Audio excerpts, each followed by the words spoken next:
single scream echoing through a stone corridor can tell you more about a civilization than all its legends combined.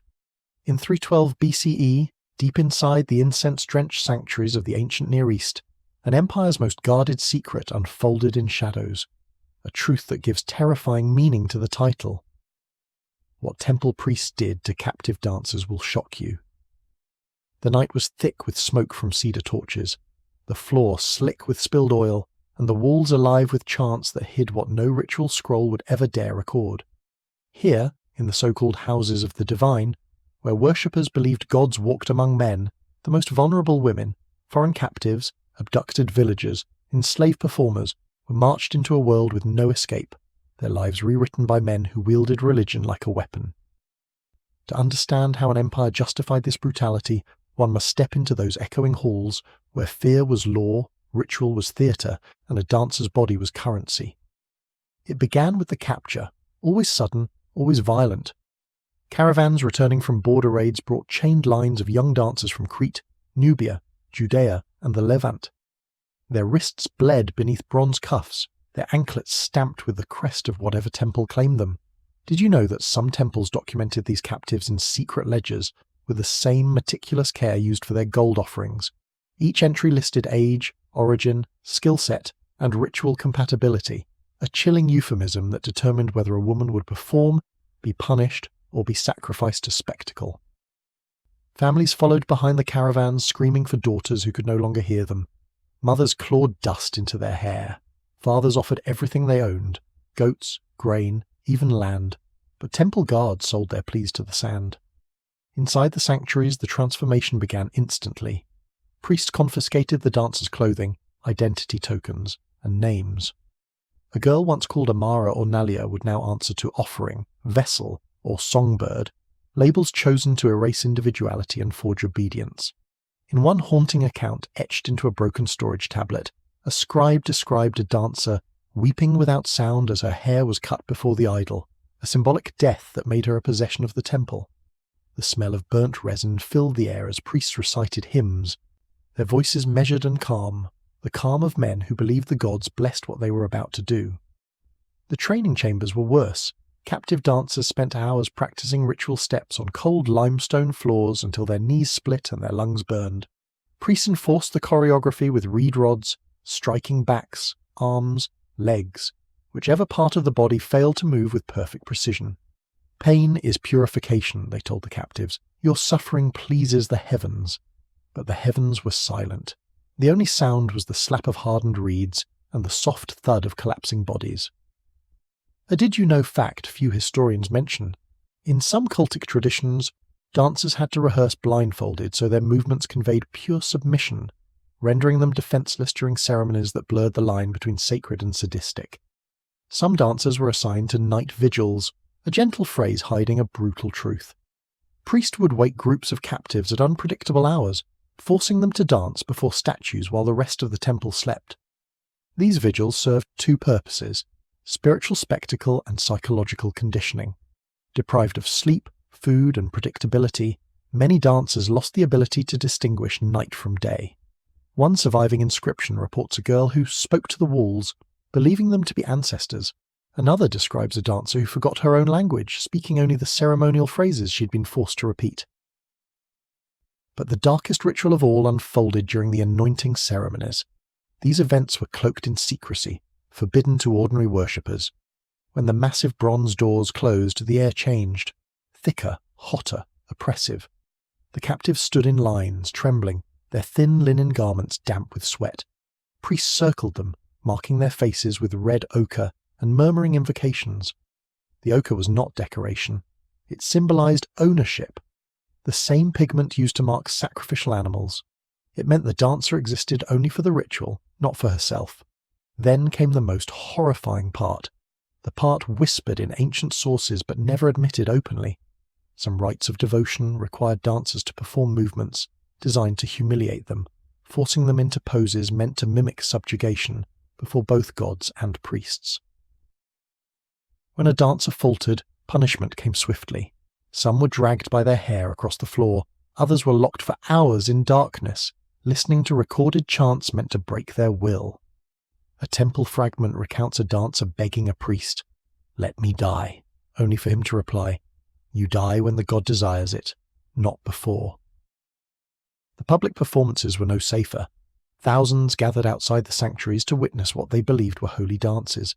They saw grace, beauty, reverence.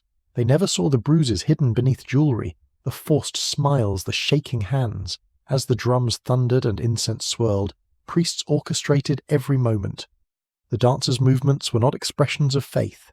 They were the desperate motions of women ordered to entertain the divine and the powerful. When one collapsed mid-ritual, a priest would step forward, gesturing for the drummers to continue. The ritual never paused. The collapsed dancer was dragged away, replaced instantly by another, the crowd none the wiser. Some temples devised even crueler spectacles. In one chilling ceremony, practiced in a mountain shrine, dancers were bound with silk cords symbolizing the god's embrace, forced to perform while restrained. If the cords tore, exposing bruised skin, priests declared the dancer unworthy. Unworthy dancers were reassigned to the temple's labor pits, dark, damp chambers where captives moved heavy stones, cleaned refuse, or ground grain until their hands bled. Few lasted more than a year. What of escape? The temples were fortresses. Massive stone walls, armed guards, and inner courtyards created a labyrinth no captive could navigate. Some dancers attempted rebellion, refusing to perform or breaking formation. Their punishments were public, designed to crush hope in every watching captive. A dancer who resisted might be forced to kneel for hours under the scorching sun, her back blistering. Another might be paraded through the streets with a sign describing her sin. In the harshest temples, those who defied the rituals were subjected to the infamous silent cell, a narrow, pitch-black chamber where water dripped day and night, erasing any sense of time. Some women emerged changed forever, others never emerged at all. And yet, within this nightmare, micro-scenes of human resilience flickered like sparks in a storm. In one temple, 2 captive sisters secretly clasped hands beneath their sleeves during rehearsals, sharing warmth no priest could steal. In another, an older dancer whispered foreign lullabies to calm new captives trembling with terror. A scribe once recorded a moment when a dancer paused mid-ritual, a single tear gliding down her painted cheek, a tear quickly wiped away by a priest pretending to adjust her headdress. Even in captivity, humanity refused to disappear. The priests convinced themselves their actions preserved cosmic order. They claimed every bruise was a blessing, every cry a hymn, every broken life a gift to the gods. But history remembers differently. Archaeological evidence and ancient commentary reveal a system built not on devotion, but domination, a machinery of fear designed by men who believed divine authority placed them above morality. And as the chants rose into the rafters and drums pounded through the floors, the dancers learned the most brutal truth of all. The temple's walls did not echo prayers, they swallowed screams. The human spirit can survive almost anything, until the day it realizes no one is coming to save it. By the time the rains returned to the empire in 311 BCE, the captives inside the grand sanctuaries understood this truth with devastating clarity. Beneath the towering columns and golden idols, their lives had become currency in a system that fed on obedience and fear. And now, as we enter the final darkest chapter of what temple priests inflicted upon captive dancers, the rituals grow more savage, the punishments more creative, and the fate of those who broke under the strain becomes a chilling reflection of power twisted beyond recognition. Every temple had its hierarchy of torment. At the top were the high priests, men draped in linen embroidered with sapphires, their hands perfumed with myrrh, their eyes cold as polished obsidian. They never raised a whip, never dirtied their robes with violence. Instead, they spoke the commands that others carried out. Below them were the keeper priests, the enforcers who managed choreography, discipline, and the distribution of rations so small that dancers survived in a permanent state of weakness. Yet the most feared figures were the silent brothers, hooded men who never spoke, never hesitated, and never showed mercy. When one entered a chamber, every captive froze, knowing he was there for punishment or retrieval. One of the most disturbing practices of this era was the so-called trial of stillness. After months of grueling performances, dancers were forced to stand motionless before an idol for hours. If a captive moved, even from exhaustion, the silent brothers would step forward and paint her cheeks with cold ash, marking her for immediate retribution. What happened next varied by temple, but written fragments describe methods designed to shatter the body and humiliate the spirit. In one notorious sanctuary, dancers marked with ash were forced to crawl across gravel-covered floors while priests chanted blessings above them. In another, captives had to hold heavy clay vessels above their heads until their arms gave out. If the vessel shattered upon hitting the floor, the dancer was declared ritually broken, but the most haunting fate awaited those who failed too many trials. They were taken to the Hall of Echoes, a chamber named not for its acoustics, but for what remained inside, the voices of dancers who had lost their minds. Kept in perpetual dimness, with flickering lamps that never stayed lit, these captives wandered in circles, muttering fragments of songs and rituals. Some believed themselves to be priestesses, others clutched invisible children. A few sat silently, staring upward as though the ceiling concealed an escape only they could see. Did you know some temples kept these broken dancers alive because they believed madness itself carried prophetic value? Scribes secretly recorded their murmurs, hoping to uncover omens hidden within their delirium. Yet even among the unbroken, hope was not entirely dead. In small pockets of darkness, the captives formed fragile alliances.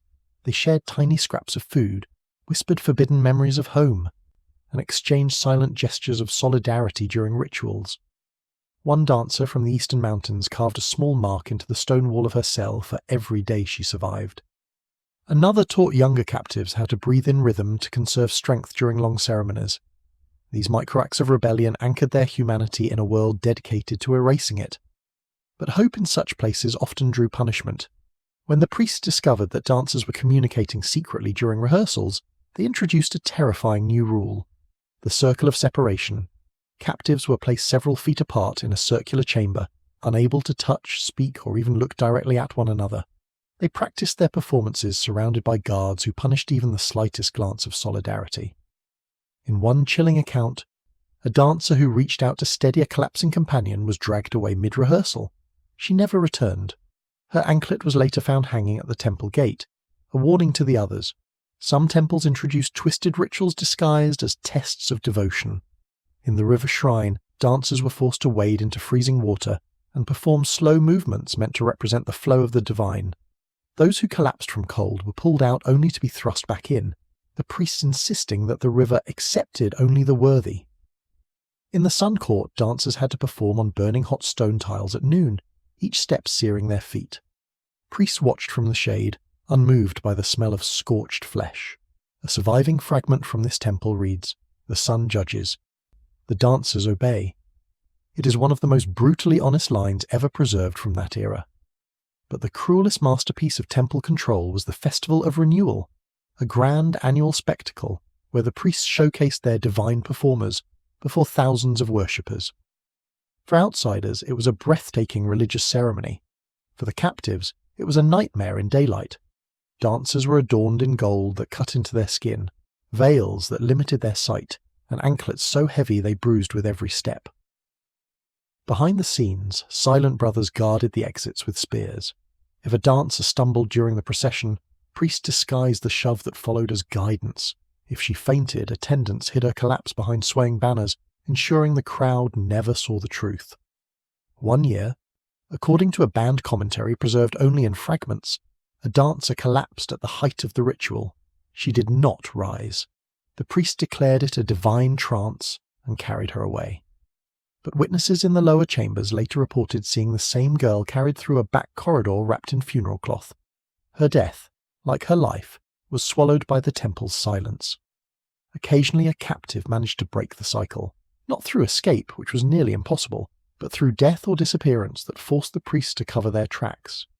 In one sanctuary, a young dancer from a village near the desert border vanished after a punishment ritual. The priest claimed she had been chosen by the gods and ascended. But when her friend, another captive, found a faint smear of her ochre paint on the stone staircase leading to the underground chambers, she understood the truth. There was no ascension, only erasure. As the years passed, the empire shifted, rulers changed, and reforms attempted to curb temple power, but the scars of these sanctuaries remained etched into the very stones. When later historians excavated the ruins, they found broken anklets, fragments of veils, clay vessels used in the trials, even scratched markings that hinted at personal messages: a heart, a name, a tally of days, echoes of lives stolen in the name of divine authority. And in the end, the story of these captive dancers reveals a truth more disturbing than any ritual described in sacred texts. When power hides behind the mask of holiness, cruelty becomes tradition, and suffering becomes ceremony. What temple priests did to those dancers is not just a chapter of ancient history. It is a warning written in blood and silence, because the past is not dead. It waits beneath the dust, whispering one final lesson. The most terrifying prisons are the ones built in the name of gods.